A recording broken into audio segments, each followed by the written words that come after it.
In this country, the state of Utah made headlines this past week after doing something dozens of other states have been unable to do.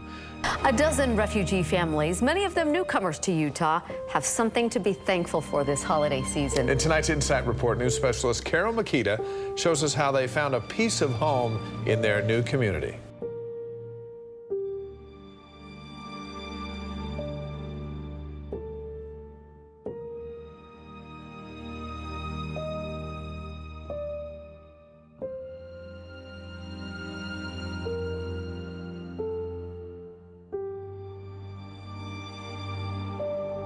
About 10 years ago, there was a need for housing for refugee families that were settling in the Salt Lake City area. And also there was a need for housing for homeless families and homeless youth. Refugees, women, they were asking me, they said, we're looking for a house that we could afford it for us and for our kids. But there's American living in the street.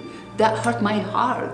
Why there's American living in the street? Seriously, they were crying. And they said, why is like this? You know, I thought this America is rich. They don't want it to say, give me better house.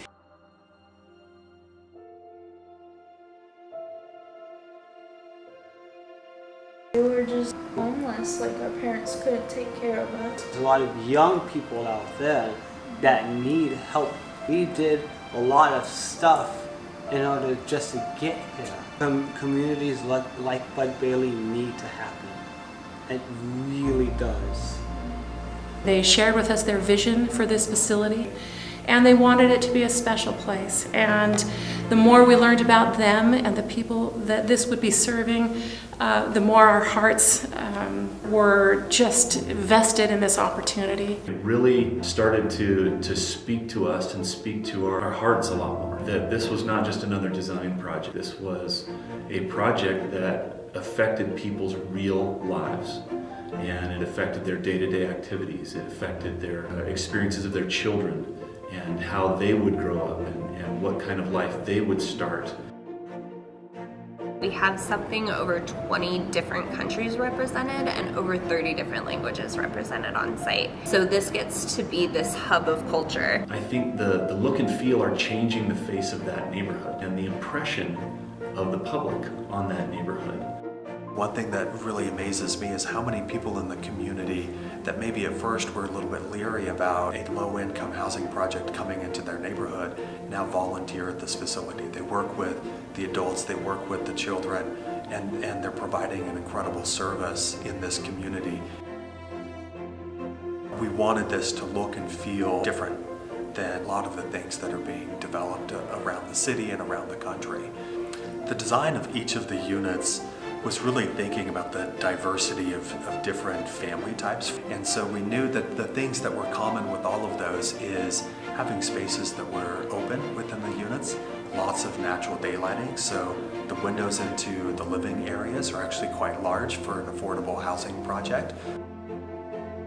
The Bud Bailey project was designed according to Enterprise Green Community certification. We have enough room for solar panels to power all of the public spaces of the buildings.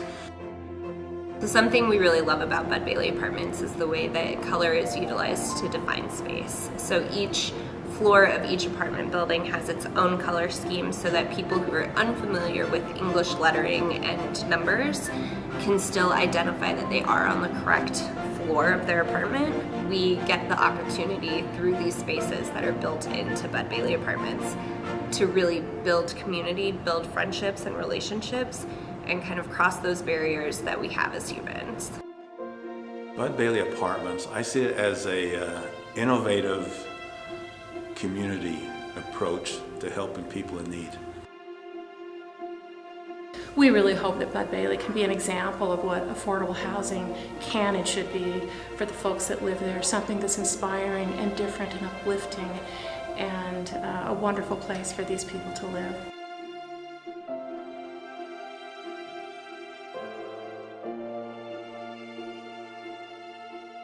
I know this is such an incredible place to be, but you guys have to move here.